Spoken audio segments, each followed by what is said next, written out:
Bom dia, igreja. Vamos dar início à nossa escola dominical. Vamos fazer uma oração, que é hoje o tema, só pela graça de Deus. Senhor Deus, muito obrigado, Pai, por mais um dia de vida que o Senhor nos deu. Muito obrigado pelo dia do Senhor, por nós estarmos aqui como igreja, reunidos em torno da Tua palavra, Deus, para aprendermos mais de Ti, ó Deus, e mais de como o Senhor quer que nós nos relacionemos com o Senhor. Por favor, abre o nosso entendimento, abre o nosso coração, para que, Deus, nós nos apeguemos, Deus, àquilo que nos foi revelado pelo Senhor, para que isso seja, Deus, a nossa regra de fé e de prática. É o que te pedimos em nome de Jesus. Amém. Bom, gente, bom dia. Semana passada, o pastor tratou da parte da nossa confissão que trata sobre o estudo de Cristo, a cristologia, quem Cristo é, os seus ofícios, os seus papéis, a união hipostática entre as duas naturezas. E seguindo aí para o próximo capítulo, nós começamos a fase do documento que fala sobre a soteriologia. Soteriologia é o estudo da salvação. O homem foi salvo de quê, por quê, como, para quem e por quem. A soteriologia, ela começa, a introdução da nossa confissão, com um capítulo que chama do livre-arbítrio. O negócio é difícil até de falar. Então, depois da gente pegar um tema super tranquilo, sem debates, que foi o batismo infantil, agora nós vamos aprimorar o nível e vamos falar um pouquinho de livre-arbítrio. E tem 2 microfones aqui embaixo hoje, nós vamos ler muita Bíblia. Então, pode ligar já os microfones, por favor, deixa ligado, que a gente vai ler bastante texto. E eu quero já começar a perguntar para os irmãos o que vocês entendem por esse termo. O que ele significa, livre-arbítrio? Por favor. Lá no fundo. Lá no fundo.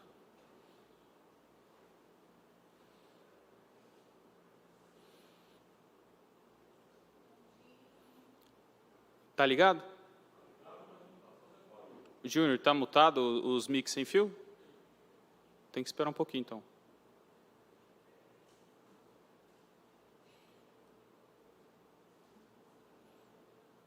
Sem som? Ligar o retorno ali, Renan? Espera aí.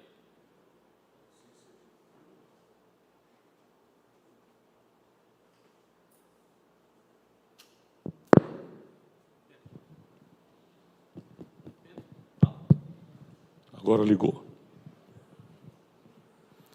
Agora foi. Problemas técnicos resolvidos. Por favor, gente, o que vocês entendem por livre-arbítrio? Por favor. Bom dia. Bom dia.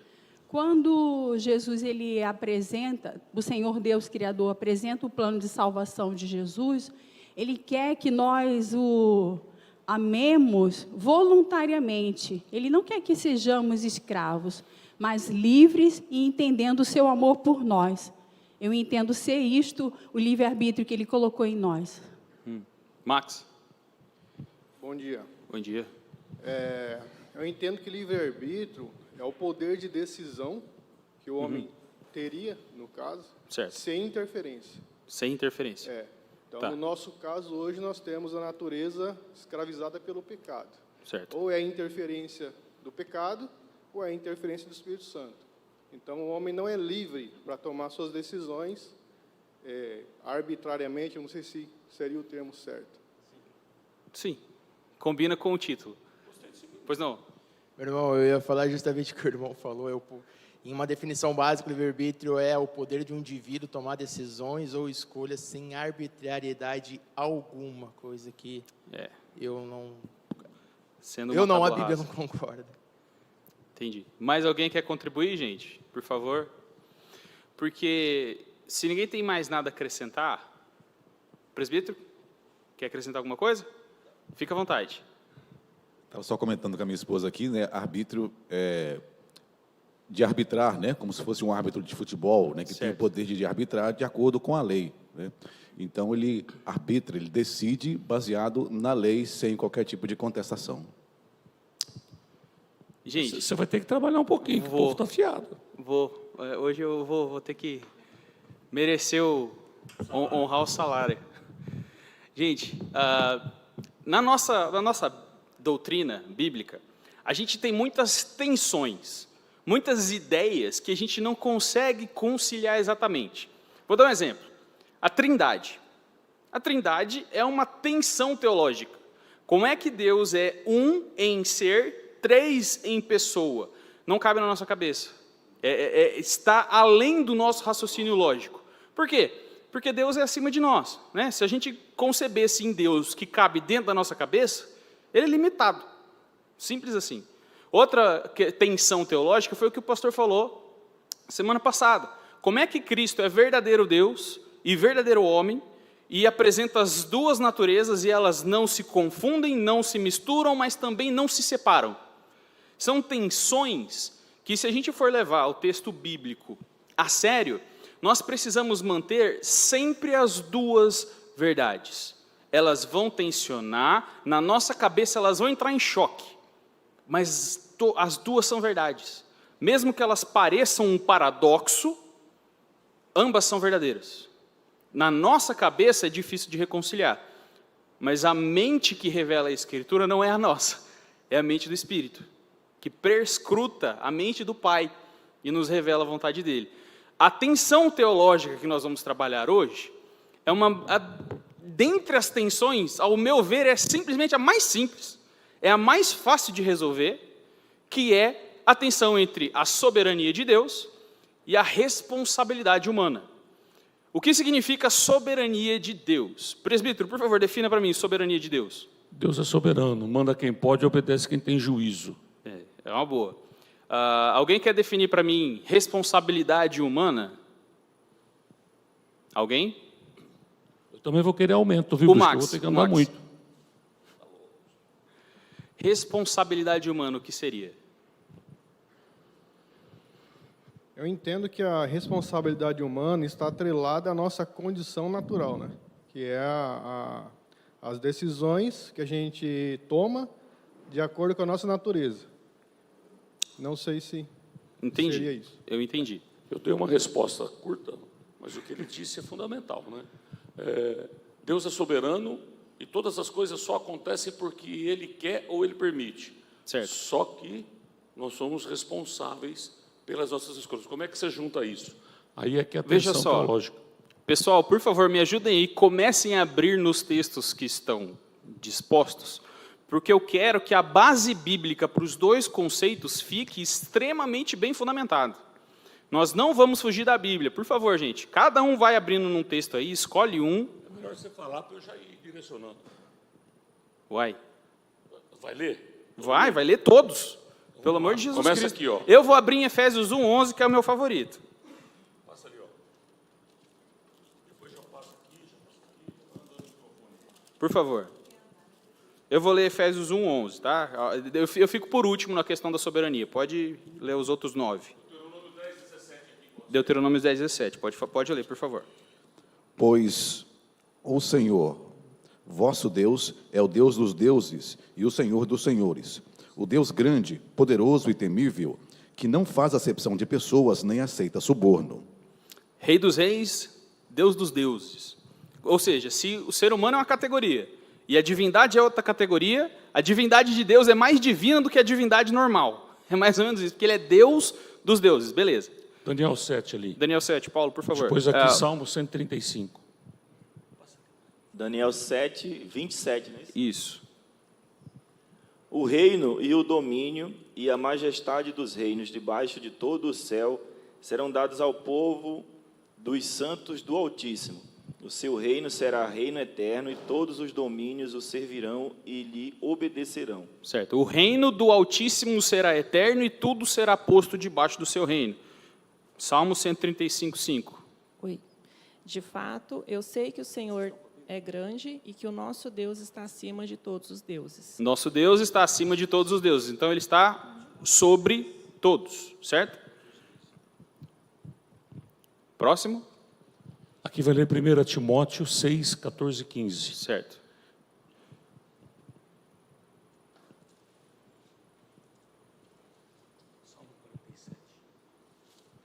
Guarde este mandamento imaculado e irrepreensível até a manifestação de nosso Senhor Jesus Cristo, a qual Deus fará se cumprir no seu devido tempo. Ele é o bendito e o único soberano, o Rei dos reis e Senhor dos senhores. Ótimo. A manifestação de Cristo vai acontecer pelo decreto de Deus, e Cristo é o único soberano. Ah lá, tá, pronto, soberania. Rei dos reis, Senhor dos senhores. Mesmo título, Deus dos deuses. Por favor, Salmo 47, 9. Os príncipes dos povos se reúnem, o povo do Deus de Abraão, porque a Deus pertencem os escudos da terra. Ele se exaltou gloriosamente. Ele se exaltou gloriosamente. Exaltar é estar colocado acima. Então, ele é superior e supremo a todas as coisas. Ótimo. Jó 42, 2. Não, está subindo? Então, Romanos 9.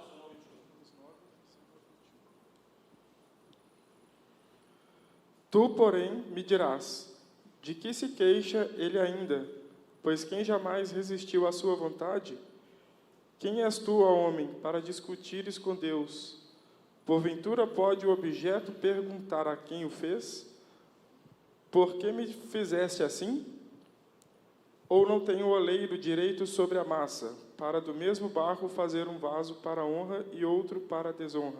Olha que interessante. O oleiro tem direito sobre a massa. Então, o Criador tem direito sobre a criação. Basicamente, é isso que está dito. Se ele faz o que ele quer com aquilo que ele fez. Isaías 43, 13. Ainda antes que houvesse dia, eu era. E nenhum há que possa livrar alguém das minhas mãos. Agindo eu, quem o impedirá? Olha que pergunta retórica bonita. Agindo Deus, quem impede? A resposta implícita é óbvia. Ninguém. Quando ele quer fazer, ele faz. Isaías 45, 9, a gente pulou? Por favor. Ai daquele que contende com o seu Criador, e não passa de um caco de barro, entre outros cacos. Acaso dirá o barro ao que lhe dá forma, quem fazes, ou a tua obra não tem alça? Veja só, o Paulo, quando a gente lê Romanos 9, ele está fazendo referência a esse texto. O oleiro tem direito sobre a massa, do mesmo jeito que, será que o caco de barro, o vaso, pode me falar para o oleiro, por que você me fez assim? A ideia é, os textos do Antigo e do Novo Testamento comunicam, o oleiro tem direito sobre a sua obra. Jó 42, 2, por favor. Bem sei que tudo podes, e nenhum de teus planos pode ser frustrado. Amém. Então, se agindo eu, quem impedirá, e a resposta é nada, a conclusão de Jó é óbvia. Nenhum dos teus planos pode ser frustrado, porque quando ele age, ninguém impede. A pá de cal, e acho que o versículo mais explícito sobre essas coisas, Efésios 1, versículo 11, nele, em Cristo, digo, no qual também fomos feitos herança, predestinados segundo o propósito daquele que faz todas as coisas conforme o conselho da sua vontade. Ele não faz algumas coisas de acordo com o conselho da vontade dele, ele não faz uma parte das coisas de acordo com aquilo que ele quer, mas ele predestina, ele dá um destino anterior, de antemão, antes de tudo acontecer, ele dá um destino de acordo com aquilo que ele quer, o conselho da sua vontade. Isso significa ser soberano, fazer o que quiser, a hora que quiser, sem prestar relatório para ninguém, sem dever explicações, sem precisar justificar os seus atos, porque eles são justificados por natureza. É ser autônomo. Ok? Sem dúvidas com relação à soberania de Deus? Deus faz o que quer, a hora que quer, do jeito que quer, ele pré-ordena todas as coisas de acordo com aquilo que ele quer. Ele decreta tudo. Ele dá ordem. Mas vamos ver, por outro lado, também, a responsabilidade do homem. Responsabilidade aqui definida como nós seremos cobrados daquilo que nós fazemos. Aquilo que as nossas ações e as nossas intenções nos serão exigidas explicações. Vamos lá. Levíticos 5:17. Pode ser. Eu vou ficar com Romanos 14:12, por favor.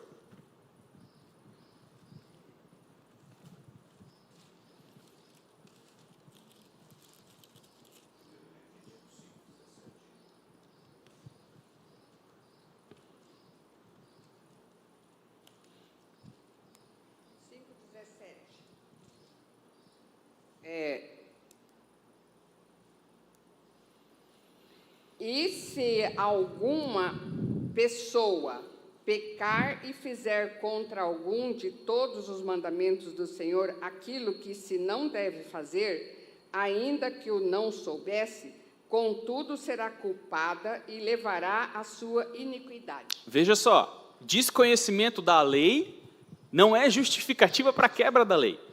Se alguém fizer algo contra um dos mandamentos, ainda que não saiba que é um mandamento, vai pagar o preço.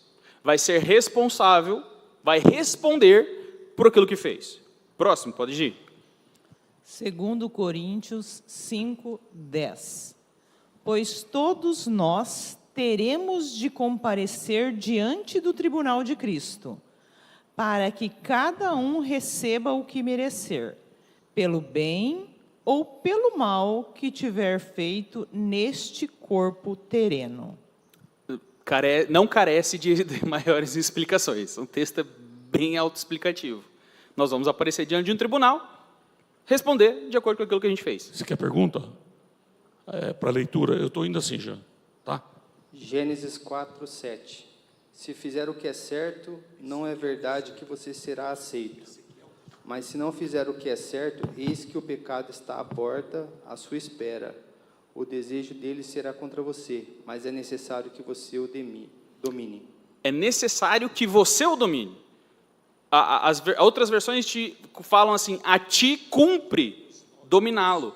É tua responsabilidade controlar o teu desejo e não pecar. É isso que o texto está dizendo. Max, por favor. Ezequiel 18:20. A alma que pecar, essa morrerá. O filho não levará a iniquidade do pai, nem o pai a iniquidade do filho. A justiça do justo ficará sobre ele e a perversidade do perverso cairá sobre ele. Amém.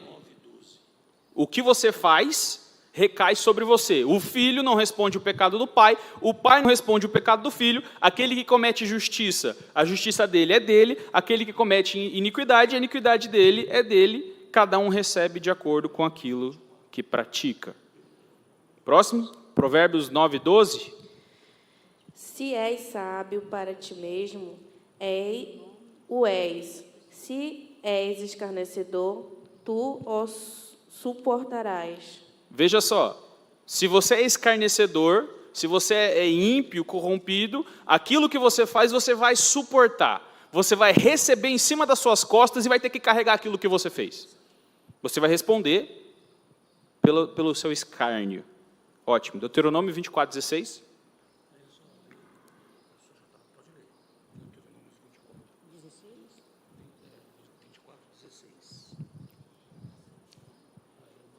Deuteronômio 24:16. Os pais não serão mortos por causa dos filhos, nem os filhos serão mortos por causa do pai. Cada um será morto pelo seu próprio pecado. O mesmo conceito de Ezequiel 18, primeiramente afirmado por Moisés, certo? O que Jesus tem a dizer? Mateus 12:36.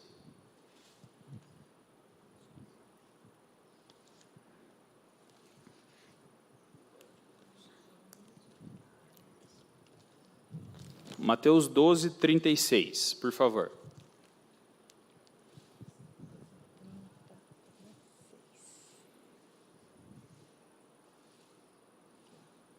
Digo-vos que toda palavra frívola que proferirem os homens, dela darão conta no dia do juízo.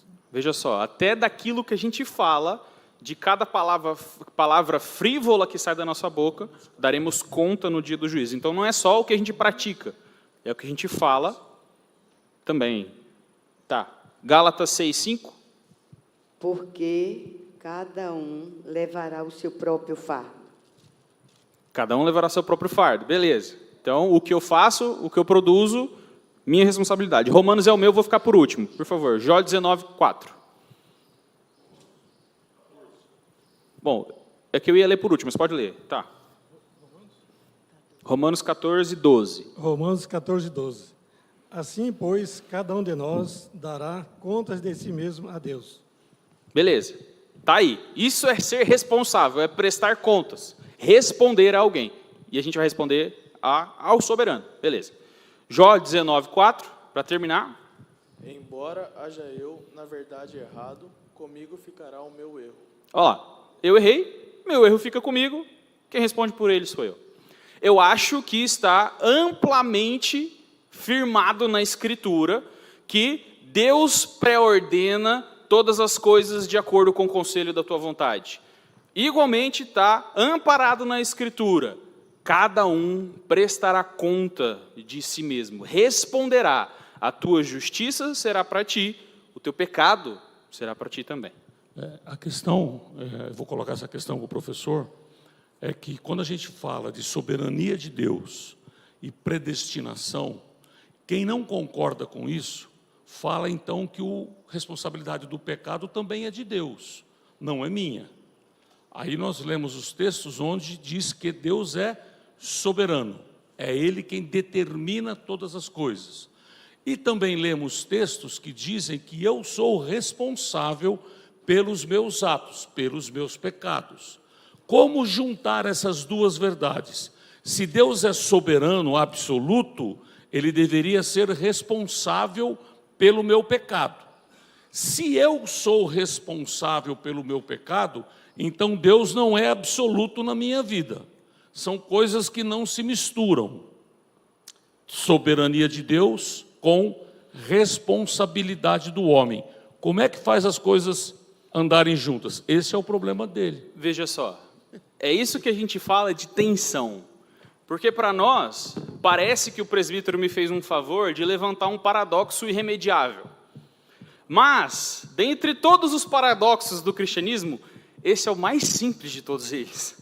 Porque, na verdade, nós somos cobrados daquilo que nós fazemos simplesmente por um motivo. Nós fazemos o que nós fazemos livremente. Nós fazemos aquilo que nós fazemos tomando posse e agindo com base na nossa liberdade. Eu faço o que eu quero, portanto, respondo por aquilo que faço. O problema surge quando, no meio das igrejas, começa a entrar um conceito de liberdade, que é um conceito humanista desenvolvido por Jean-Paul Sartre, um filósofo ateísta humanista. Quando Sartre vai falar o que é liberdade, ele vai propor uma contradição à Bíblia. O propósito dele é mostrar literalmente que o homem é livre e, portanto, Deus não existe. Por quê? Porque no conceito de Sartre, a liberdade só é liberdade se ela for elevada ao nível de autonomia. Autonomia vem de duas palavras gregas. Tem um prefixo e tem uma raiz. O prefixo auto, a gente usa hoje nos nossos automóveis para fazer referência a uma máquina que move a si mesmo, enquanto tiver gasolina, né? Mas a máquina funcionando tem o poder de se propelir a si mesma. Então, auto vem do prefixo de próprio, de si. Agora, quando nós falamos de nomia, vem da palavra grega nomos, que é a palavra para lei, para estatuto, decreto, mandamento. Então, a definição de autonomia para Jean-Paul Sartre é aquele que faz a própria lei. Na ideia humanista, pagã de liberdade, se você não fizer a sua própria lei e não for lei para si mesmo, você não é verdadeiramente livre. E aí, quando a gente assume um conceito de liberdade igual autonomia, nós temos um problema. Porque a Bíblia fala que existe um soberano, que é autônomo. E aí eu não posso falar que Deus é soberano e eu sou, em outras palavras, soberano. Porque a autonomia, fazer a própria lei, é mandar e desmandar ao seu bel prazer. A Escritura fala, Deus pré-ordena tudo de acordo com o conselho da sua vontade. Ele é autônomo, eu não sou. O problema das teologias, diferente da doutrina reformada, é que elas adotam essa noção de liberdade. Querem elevar a liberdade do homem a um nível que não lhe compete, um nível que não é bíblico. Veja só, no conceito bíblico, liberdade é capacidade de fazer escolhas. Você pode escolher entre levantar mão direita, mão esquerda. É uma capacidade de você escolher entre opções diferentes. Mas dentro do conceito da Bíblia, as nossas capacidades de escolha são subordinadas e ao mesmo tempo inclinadas. Veja só o que Jesus fala em João 8,36. Se, pois, o Filho vos libertar, verdadeiramente sereis livres. Nós não somos livres de verdade até que Cristo nos liberte. Isso significa que nós estamos numa condição subordinada. Ou nós somos escravos de alguma coisa que Cristo precisa nos livrar, ou nós somos escravos daquele que nos livrou daquilo que nós precisávamos ser livres. De um jeito ou de outro, na Bíblia, a liberdade vem da subordinação. Por quê? Porque liberdade não é ser autônomo, é você ter a capacidade de fazer escolhas. Veja só, aqui nós estamos sujeitos, Marcos capítulo 7, versículo 21 e 23. Jesus falando de novo, porque de dentro do coração dos homens é que procedem os maus desígnios, a prostituição, os furtos, os homicídios, os adultérios, a avareza, as malícias, o dolo, a lascívia, a inveja, a blasfêmia, a soberba, a loucura. Todos esses males vêm de dentro e contaminam o homem. Isso significa que as nossas escolhas estão subordinadas àquilo que vem de dentro, aquilo que é mais básico e essencial daquilo que nós somos, a nossa natureza humana. Nós fazemos escolhas baseado nisso aqui, na nossa vontade. Veja bem, nós nunca, jamais escolhemos alguma coisa que nós não queremos.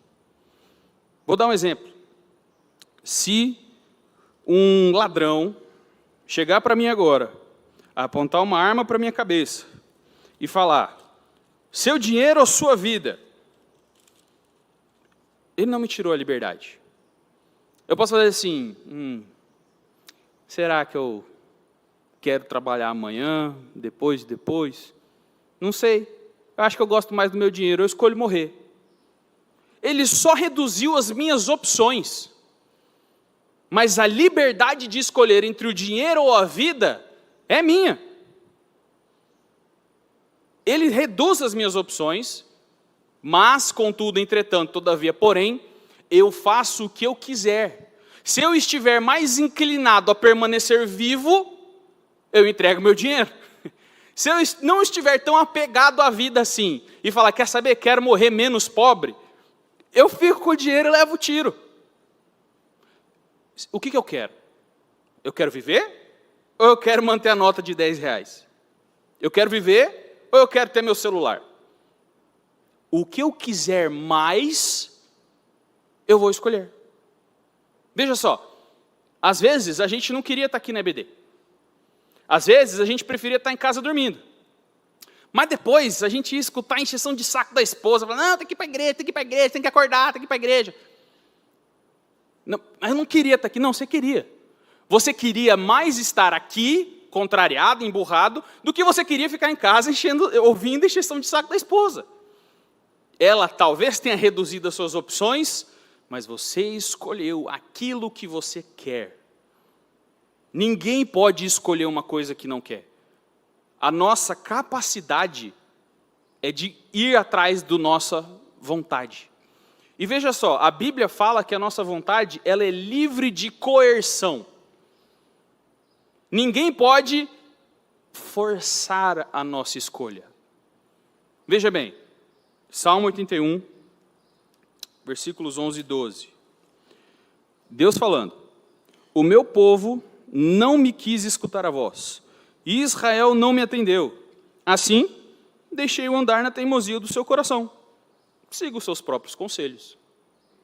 Veja só, Deus aqui falando, não quer, você não tem o desejo e a vontade natural por mim? Tá bom.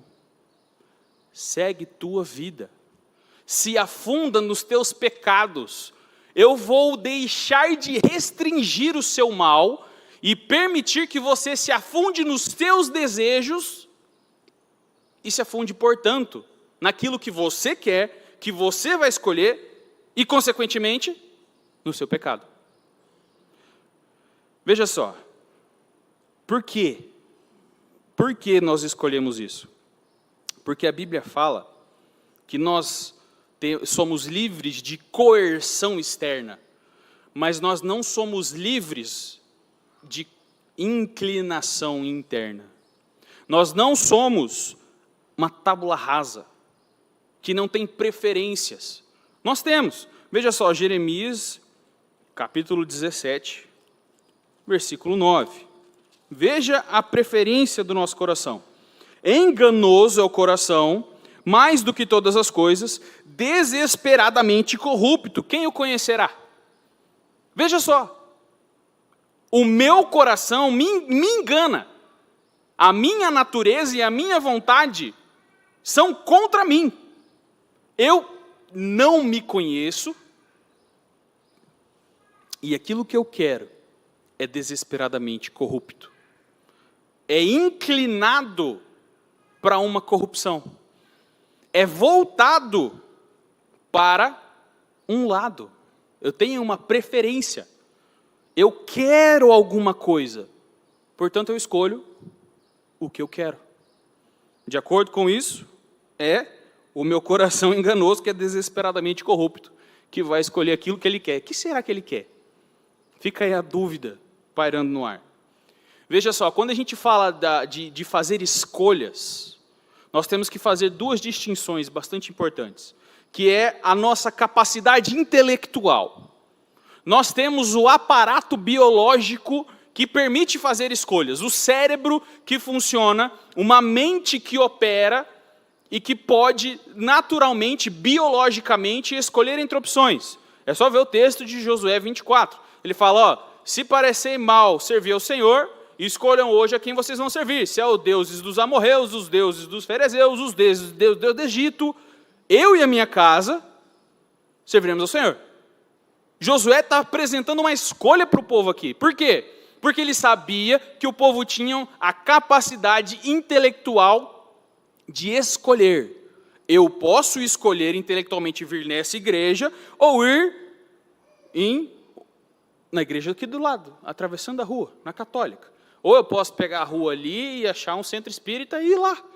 Eu tenho essa capacidade intelectual de discernir opções e a minha mente e o meu cérebro são feitos por Deus para que eu possa me movimentar na direção daquilo que eu prefiro entre as opções.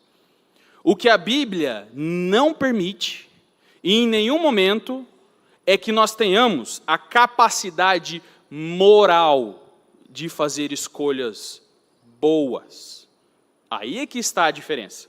Romanos 3, de 9 a 12. Que se conclui? Temos nós qualquer vantagem? Não, de forma nenhuma, pois já temos demonstrado que todos, tanto judeus como gregos, estão debaixo do pecado, como está escrito. Não há justo, nenhum sequer. Não há quem entenda, não há quem busque a Deus. Todos se extraviaram, a uma se fizeram inúteis. não há quem faça o bem, não há nenhum sequer. Então, enquanto nós temos a capacidade intelectual de discernir entre opções e escolher aquilo que nós queremos, a nossa moralidade vem de um coração desesperadamente corrupto, a ponto de que não há quem entenda. Não há quem faça o bem, não há nenhum sequer. Veja só, nós não podemos escolher Deus. Mas isso não é por falta de capacidade intelectual, é por falta de capacidade moral. Nós não podemos escolher Deus, porque nós não queremos. É isso que a Bíblia fala. A nossa natureza é corrompida, é desesperadamente corrupta, a gente não entende, a gente não é justo, a gente não faz o bem. E Deus é o justo, é o santo, é o padrão absoluto do que é bondade, é a natureza dele. E se eu não quero o que é bom, como eu vou querer Deus? E se eu não tenho vontade para com Deus, ainda que Ele me seja uma opção intelectual, como escolhê-lo? Impossível. Não é porque Ele impõe uma barreira entre eu e Ele. Não é porque Ele me empurra para o inferno. É porque eu não tenho desejo. É porque eu não quero. O problema está em mim, não está nele. É a minha natureza que me impede de querer Deus. Ele é contrário a tudo aquilo que eu sou. Portanto, o meu desejo não é para Ele. Portanto, não tenho vontade dEle.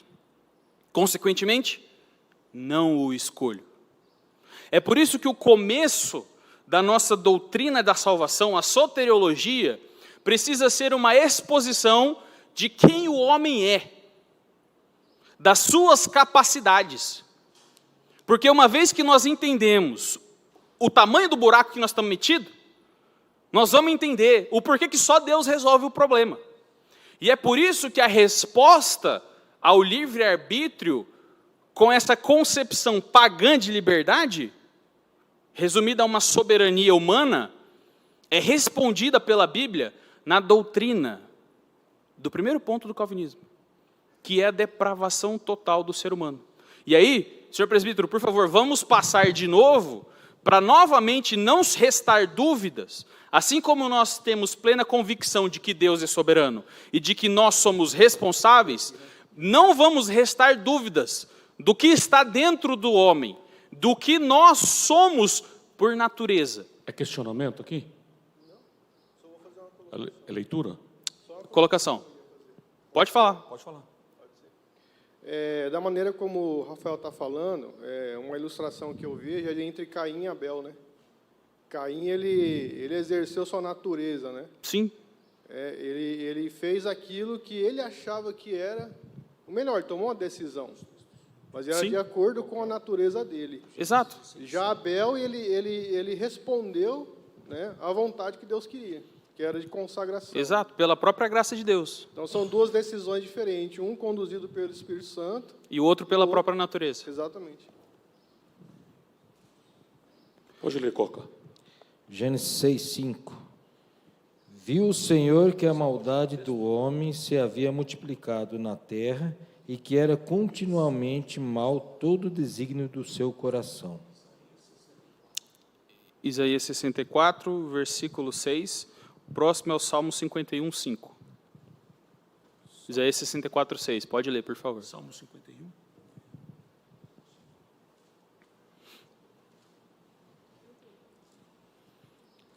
Mas todos nós somos como um imundo, e todas as nossas justiças como o trapo da imundícia.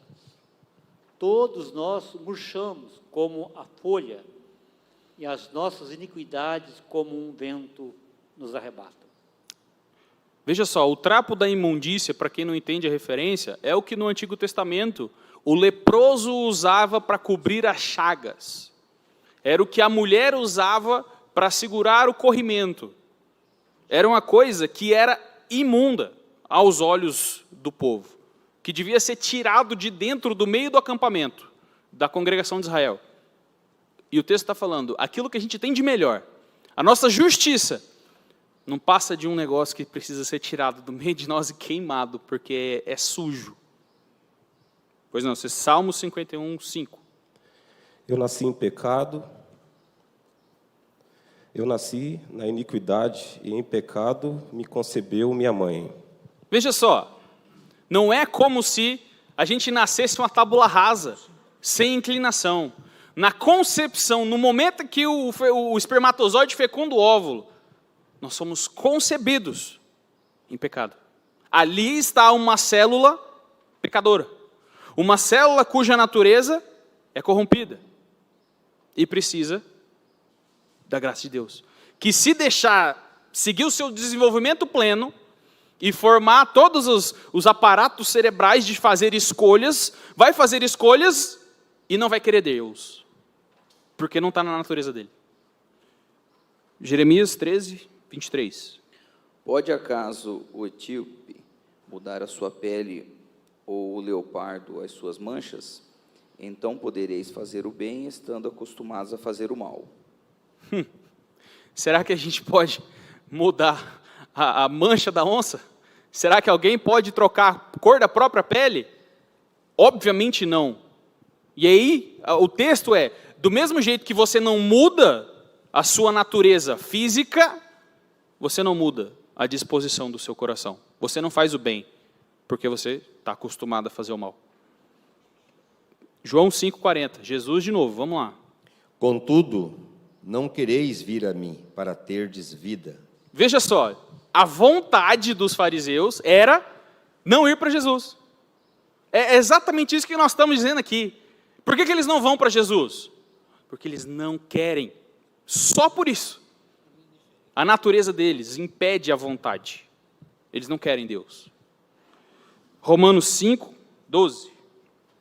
Portanto, assim como por um só homem entrou o pecado no mundo, e pelo pecado a morte, assim também a morte passou a todos os homens, porque todos pecaram. Todos pecaram, ótimo. Todos morrem. Legal. É um quadro bem animador, né? A gente está pintando assim uma... Não acabou ainda, vai piorar. 1 Coríntios 2,14, por favor. 2,14.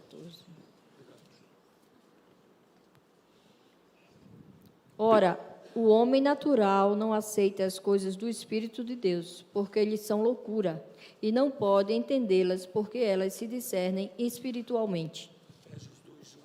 Acho que é um resumo legal do que a gente tem tratado até aqui. O homem natural não entende as coisas de Deus, porque elas são discernidas no Espírito, e eles não têm o Espírito. Simples. Efésios 2, de 1 a 3. Ele vos deu vida, estando vós mortos nos vossos delitos e pecados, nos quais andastes outrora segundo o curso deste mundo, segundo o príncipe da potestade do ar e dos espíritos que agora atua nos filhos de sabedoria, entre os quais também todos nós andamos outrora segundo as inclinações da nossa carne, fazendo a vontade da carne e dos pensamentos, éramos por natureza filhos da ira, como também os demais. Veja só, esse texto é bastante interessante. Ele coloca uma situação tripla. Nós estávamos mortos dos nossos delitos e pecado, ou seja, sem capacidade nenhuma. Não existe vida, não existe movimento, não existe variação, só morto. E aí nós estávamos mortos na nossa carne, nós andávamos de acordo com o príncipe do mundo, de acordo com os principados e potestades. O mundo, a carne e o Satanás. Um sistema que é voltado para satisfazer o desejo do nosso coração, o desejo do nosso coração e aquele que governa o sistema que é direcionado para satisfazer o desejo do nosso coração. É disso que nós estamos falando aqui.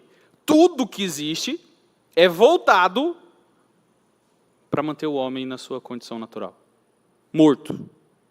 Que não faz escolhas moralmente decentes. Que não tem vida. E, portanto, separado de quem é a vida e quem é a vida. Deus, Jesus, né? Ele é o caminho, a verdade e a vida.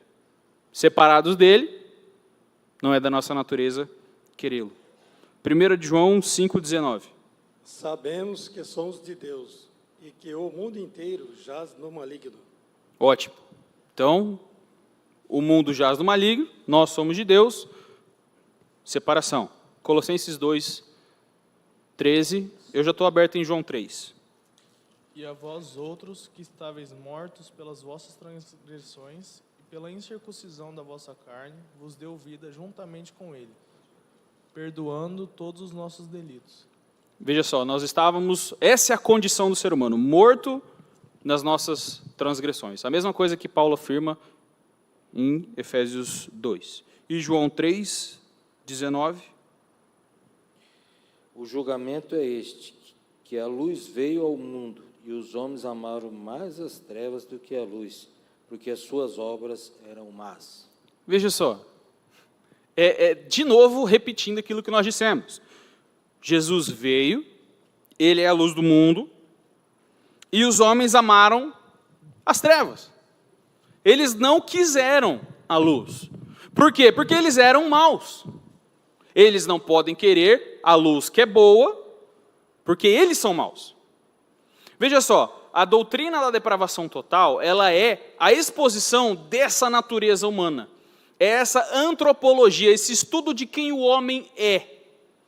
E o que nós vemos é que desse lado da queda, nós somos maus, desesperadamente corruptos, inclinados, não somos bons, não entendemos, não buscamos a Deus, pensamos de maneira carnal, não discernimos as coisas espirituais, estamos mortos. A depravação, ela não é total, no sentido de que nós não podemos piorar, ou no sentido de que a imagem de Deus foi completamente apagada e a gente não pode fazer nenhuma coisa boa aqui e ali. A depravação, ela significa total, porque ela está em todas as nossas faculdades. Ela está em cada canto do nosso ser. O nosso corpo é afetado pelo pecado, por isso morremos. É isso que está em Romanos 5. A nossa mente é afetada pelo pecado, portanto, não queremos o bem. O nosso espírito é morto, afetado pelo pecado. A depravação da corrupção do pecado, ela está em todos os aspectos do ser humano. É isso que é a depravação total. Essa discussão, gente, ela é antiga. O registro mais contundente dele na história da igreja é do V século. Agostinho de Hipona discutindo contra Pelágio. Essa discussão foi repetida na Reforma Protestante. No começo dela, Lutero debatendo contra Erasmo de Roterdã.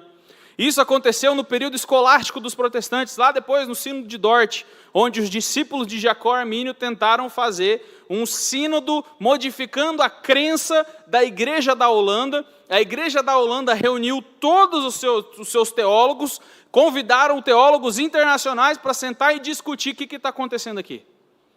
A resposta do sínodo foram 5 afirmações. O homem é depravado. Portanto, em consequência, em conclusão à depravação, à natureza corrompida, então nós necessariamente precisamos da eleição incondicional, da expiação ilimitada, da graça irresistível e da perseverança dos santos. Se a gente entende que a nossa liberdade não é autonomia, se a gente entende que a gente sempre escolhe aquilo que nós queremos, e por isso nós somos responsáveis, nós fazemos o que fazemos, porque queremos, nós entendemos então, que nossa natureza é corrompida, a tensão diminui. O problema do paradoxo é resolvido. Por quê? Porque eu sou responsável por querer o mal, e eu quero o mal porque é aquilo que eu sou. E é aquilo que todos nós nos tornamos em Adão. Não tem para onde fugir.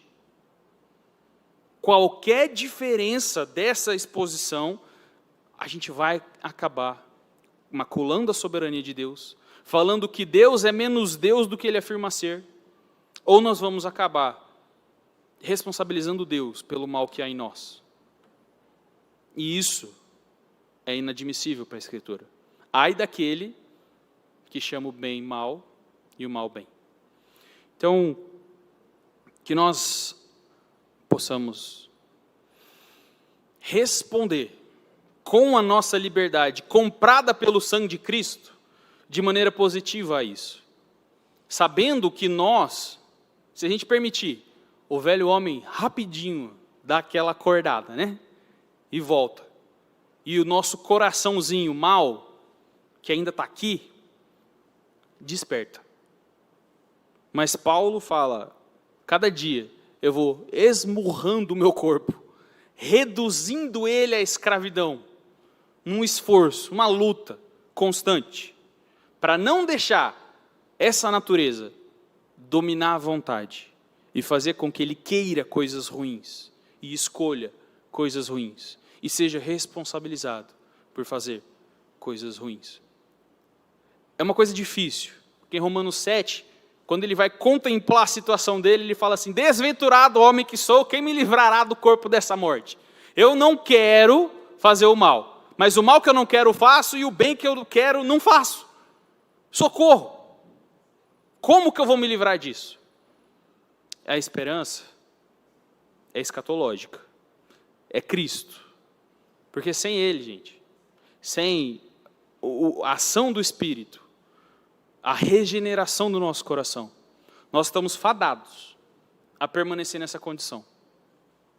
Maldade da nossa natureza, que odeia Deus, não quer Deus, não vai escolher Deus.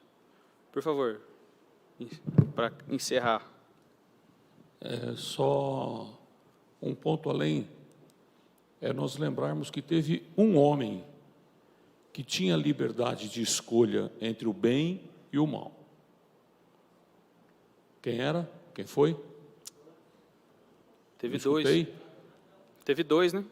Eu estou falando do primeiro, né? Começando a história. Adão podia escolher. Adão, diferente de mim e de você, ele não era contaminado pelo mal. Dá para entender isso? Então, o livre-arbítrio existiu em Adão.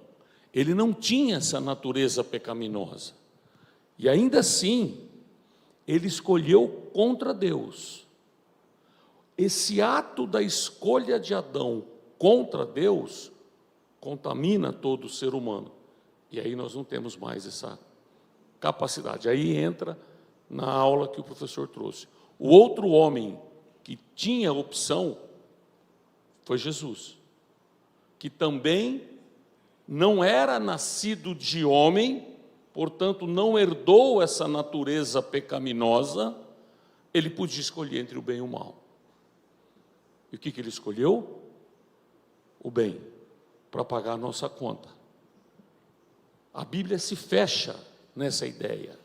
Então, o primeiro homem... Agostinho tem um jeito muito bom e muito didático de fazer gravar isso aí que você falou. É bom, pode falar. O que ele fala? Ele fala assim, Adão tinha duas condições. O posso pecar e o posso não pecar. Depois que ele escolheu o posso pecar, danou-se. Ele não pode não pecar. E aí, quando Cristo redime o homem, vai chegar o momento que todos aqueles redimidos vão atingir o estado do não posso pecar. Tá bom, é isso. Certo, gente? Então, essa é a grande diferença de uma igreja reformada, calvinista, que entende que eu, ser humano, não consigo ir a Deus. Eu não consigo nem dizer sim para Deus. Porque eu não quero. Porque eu não quero. Eu, ser humano, não quero. É por isso que a graça de Deus na minha vida, ela é irresistível. Eu não, porque se eu conseguisse, eu resistiria. Sim, porque eu quereria eu ia resistir. Continuar na minha querência. Se a graça de Deus pudesse ser resistida, ela seria. E é por isso que ela é irresistível. Porque Deus falou, olha, você não vai para o inferno. Você vai ficar no meu céu. Por quê? Eu não sei. Aí eu não sei. Porque Ele pré-ordena todas as coisas de acordo com o conselho da sua vontade. E aí você subiu do estágio. Porque se fosse pela vontade, ia para o inferno. Novamente citando Agostinho, eu sei que Deus nos escolheu incondicionalmente antes da fundação do mundo, porque se fosse depois Ele não escolhia. Um tanto quanto sátiro, mas é isso. Meus irmãos, essa é a grande verdade. Eu e você não temos condição nenhuma de irmos a Deus. É por isso que Ele vem a nós. É por isso que Ele vem a nós. Quando Adão pecou, o que ele fez? Se escondeu. E o que Deus fez? Foi procurar. E achou. É sempre Deus vindo. É sempre Deus vindo. Você olha para a história bíblica, é Deus vindo atrás do homem, o homem correndo de Deus. Aí vem Jesus. Aí vem, é Deus vindo e a gente não querendo. Aí Ele derrama a sua graça irresistível e fala, não, eu te amei de uma forma diferente. Antes da fundação do mundo, você é meu e não vai para o inferno. Mas então eu posso virar piroleta aí fora que eu não vou para o inferno? Se você for um eleito, pode, fica à vontade. Só lhe digo que você não vai conseguir pecar em paz. Foi isso que o meu pastor me falou quando eu era moleque. A ideia é que você não vai querer pecar. Você não vai conseguir pecar em paz. Agora, duvido que um eleito consiga viver longe de Deus. Não consegue. Ele é irresistível. Amém? É isso, professor? Amém. Amém? Alguma colaboração a mais? Um questionamento a mais? Nerivaldo, você podia orar para a gente encerrar, meu querido? Presbítero Nerivaldo? Tem questionamento? Desculpa, eu não vi. Dona Rosa. Aonde? Espera um pouquinho, minha irmã. Passa ali. É que precisa, todo mundo tem que ouvir. Precisa sair na transmissão. Fala mais pertinho. Mas sim, não, obrigado. Um testemunho está me incomodando no momento que você falou aí do assalto, né? Que nós escolhemos a vida ou nós escolhemos a morte. E, olha, foi em 2000 e alguma coisa, ou 2000 por aí, meu filho, adolescente, sempre congreguei lá em Corumbá, na Igreja Betânia, que eram 2 quarteirões da minha casa. Eu ia andando, e voltava andando. E nesta semana, foi mês de janeiro, abriu-se a semana de oração, 6 horas da manhã. E o Sérgio Filho, sempre em férias, trabalhava com o pai, porque nós tínhamos um comércio de material de construção. E nas férias ele ia, né? Trabalhava com o pai. E neste dia, na segunda-feira, no início da semana de oração, ele, mãe, a senhora vai, eu não vou, já vou para a loja com o papai. Eu, não, nós vamos à oração, depois você volta, toma seu café da manhã e vai trabalhar com seu pai, né? Tá, quando passamos, indo para a igreja, eu já vi um jovem na esquina, sabe, encostado assim numa parede, me chamou a atenção. Ainda olhei, né? Mas seguimos. Estávamos ali na reunião de oração, já encerrando, e meu esposo estava com muita insônia. E neste dia, nesta manhã, eu pedi oração por ele, por esta insônia, né? E, ao término da oração, nós orávamos de mãos dadas, todos em pé, de mãos dadas. E nisso já estávamos começando a orar, eu conheci a buzina do nosso carro que vinha desesperada, buzinando. Eu só juntei as mãos, que eu não sei falar nem quem era, que eu estava segurando, né? E já fui saindo. Aí, nisso, o meu enteado já parou o carro, com o pai do lado dele. Quando eu olho no meu esposo, todo ensanguentado. Aí eu só falei para ele assim: amor, você subiu a escada, você caiu, né? Porque ele tinha labirintite, né? Aí meu enteado já falou: não, Rosa, papai sofreu um assalto na loja. E foi aquele jovem que eu vi naquela esquina. Ele era um foragido do Paraná, tinha crimes sobre crimes lá, estava escondido na Bolívia, sabe? E adentro, ele sondou vários dias a loja, ouviu movimentação do meu esposo, que chegava, o primo dele também, né? Que era sócio, os dois, né? E naquele dia ele chegou.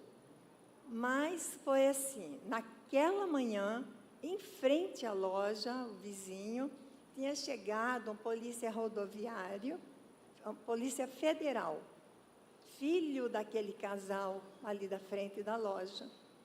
E o policial, né, ali com os pais, ouviu o tiro e falou: pai, isso é um tiro. Falou até a arma, que agora eu já não me lembro o nome. Aí o pai falou: mas você é doido? Que tiro essa hora? E foi saindo. Quando ele foi, meu esposo estava para dentro do balcão. E o sócio já tinha tomado uma coronhada aqui ainda nele, a camisa branca, era só sangue. E nisso o policial já veio. E o assaltante saiu correndo, né? Aí já viu, né? Foi tiro sobre tiro e foi aquela coisa toda, movimentação de polícia, mas isso também eu já não vi, porque eu fui direto para o hospital com meu esposo. E ele tomou um tiro aqui lá nele, quase atingiu a femoral. O doutor falou que foi um milagre ele estar com a vida ali, porque foi uma coisa horrorosa. E essa pessoa faz um X assim na ponta da bala, aquilo escarnece tudo, sabe? A bala entrou pela frente e saiu aqui atrás. E aquilo rompeu tudo, ficou tudo desfiado ali, aquela pele do meu marido ali. Mas foi milagre, milagre. E eu vejo assim, que se o Sérgio Filho tivesse ficado, ele teria sido usado como refém. Eu tenho absoluta certeza que ele iria ser usado como refém para esse assaltante. Desculpa, tá? Mas você não falou aí do assalto, eu não tive mais sossego. Lembrei daquele momento. Sim, tá? às vezes... E louva a Jesus pelo momento de oração. Amém. Amém. Grandioso Deus, nosso eterno Pai, glória te damos, ó Deus, pela vida, pela salvação em Cristo Jesus. E também agora queremos agradecer ao Senhor a oportunidade que o Senhor nos dá, livremente, ó Deus, de estar aqui na casa de oração, na casa feita por mãos humanas, mas totalmente para glorificar o nome do Senhor, onde nós aprendemos aqui, meu Deus, na leitura, no estudo de hoje, sobre o livre-arbítrio, ó Pai, sobre a soberania de Deus, principalmente sobre a depravação total, ó Deus. Nós queremos, Pai, que esses versículos, eles não só fiquem em nossa mente, mas que possa estar no nosso coração, para a nossa meditação, para saber quão grande salvação o Senhor nos propôs, através da morte de Jesus Cristo, ali na cruz, nos justificando, ó Deus, fazendo-nos justo perante o Senhor. Mas aprendemos aqui que por nós mesmos não somos merecedores de nada, ó Pai. Tudo o que fazemos, às vezes a nossa natureza humana, ela nos assedia, o pecado está sempre próximo de nós, e nós aprendemos aqui que é por misericórdia do Senhor, porque o Senhor nos acha todos os dias, ó Deus, e é o motivo de nós não sermos consumidos pelos nossos próprios pecados, ó Deus. Obrigado pelo professor, obrigado por todos os irmãos que estão aqui. Que o Senhor nos dê um bom domingo e que possamos, aqueles que puderem, retornar à tua casa hoje à noite para glorificar, prestar um culto que somente ao Senhor é devido. Em nome de Jesus é que eu oro e agradeço. Amém. Amém. Bom domingo a todos, gente. Até ao culto de noite, às 18h.